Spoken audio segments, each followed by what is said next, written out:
Ayan, tunay nga napakasarap magpuri sa ating Diyos. Amen?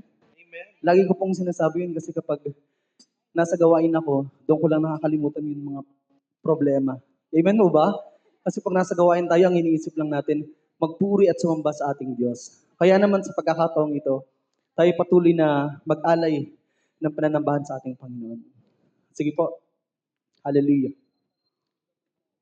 Karangalan namin, Panginoon, na ikaw ay purihin at sambahin. Hallelujah. Sa iyo lahat ng papuri, sa iyo lahat ng pagsamba. Karapat-dapat kang purihin at sambahin, Panginoon. Dahil napakabuti mo sa aming mga buhay. Kailanman, hindi ka nagkulang. Kaya lahat ng pasasalamat at pagpupuri ay tanging sa iyo namin ginagawa. Pangalan ko ang purihin ka, puso at kaluluwa ko. Sambahin ka, ang labi ko, ang tinig ko, buong ko. Nangangatihin ka.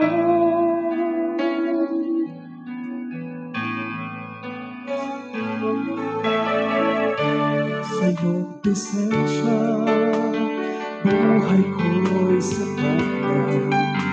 Wala nang hahanapin ka.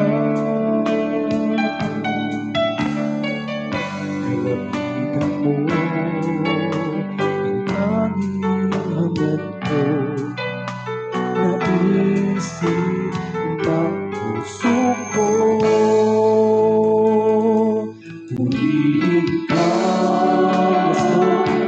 sambahin, dakilain ka, luwalhati. Purihin ka, sambahin, dakilain ka,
iyong